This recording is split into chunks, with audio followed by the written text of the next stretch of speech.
Another day, another vlog. Heto na naman ang panibago nating video. Nirelax muna natin ang ating sarili sapagkat sobrang subsob na tayo sa trabaho. Tara, at samahan nyo na naman ako sa panibago nating video. Let's go!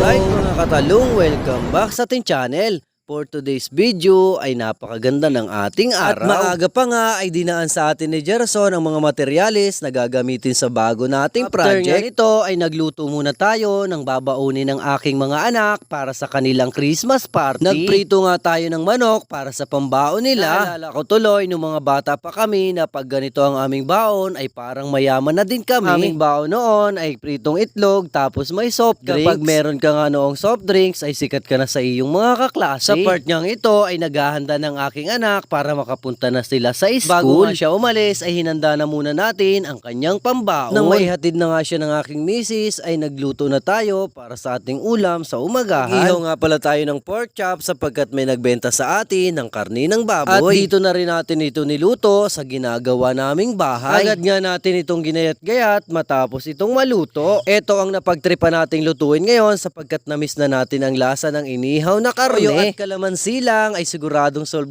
na tayo dito mga idol. Kami ang mga mahihirap kapag nakatikim ng karne ay sobrang masaya yung na. Yung tipong mas mayaman pa kami sa mayaman kasi karne ang aming ulam. At ganyan talaga kaming mga mahihirap sapagkat napakasimple lang ng aming kasiyahan. Ito po ang first bite ko para sa inyo.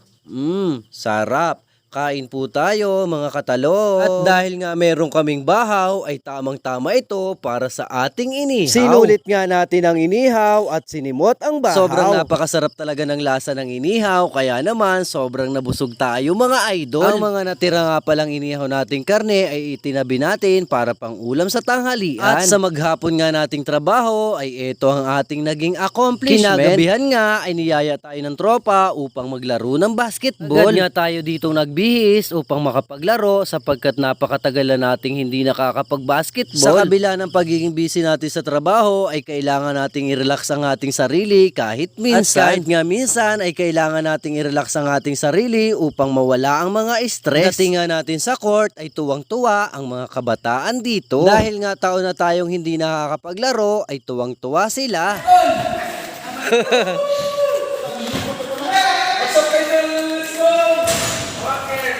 Yon, maglalaro tayo ngayon mga idol. Oh. Matisteng, marunong pa kaya? Sa part niyang ito ay nag-selection na kami kung sino ang aming mga magiging kakampi. Ito nga pala ang ating outfit. Sapatos check, high socks check. Hey, ano? Labang ka? Matapos nga ito ay nag-stretching na tayo mga idol. Makakuha nga tayo ng bola ay tinesting agad natin kung marunong pa tayong mag-shoot. Napakaganda nga ng pagkakabigay sa akin dito ni Paring Alon kaya naman napakaganda rin ang fake na ating ibinigay. Sa pating ang iyon mga idol ay nakashoot na agad tayo. I-score nga natin dito ay 6-3 na. Lamang nakaagad tayo ng 3 mga idol. Dagdagan pa nga ito ng isang kalamangan dahil sa tira ni Paring Alon. Nang mag-change court nga ay ito ang nangyari. Sayang ang tira ni Paring Alon sapagkat na-block lang ito. Nang makakuha nga ulit tayo ng bola ay nakapagpa-score ulit tayo. Lalong nadagdagan ang aming kalamangan nang tumira si Paring Alon sa malayo. Lalong lumobo ang tambak ng kalaban nang makashoot na naman tayo. At dahil nga buenas pa ay sinamantala natin ang pagkakataon para makashoot na naman. Turn nga nito ay nadagdagan na naman ang aming score sapagkat nakashoot si Nip. Sa unang set nga ay nanalo agad tayo. Sa dalawang set nga ay ito ang ating buena mano.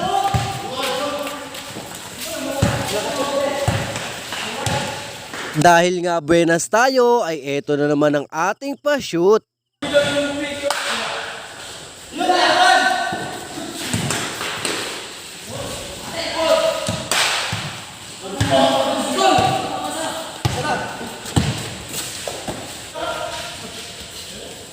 At dahil nga sa paglalaro ay nabawasan ng ating mga stress. Ito po ang ating latest video. Salamat sa panonood, salamat sa suporta, ingat palagi, God bless!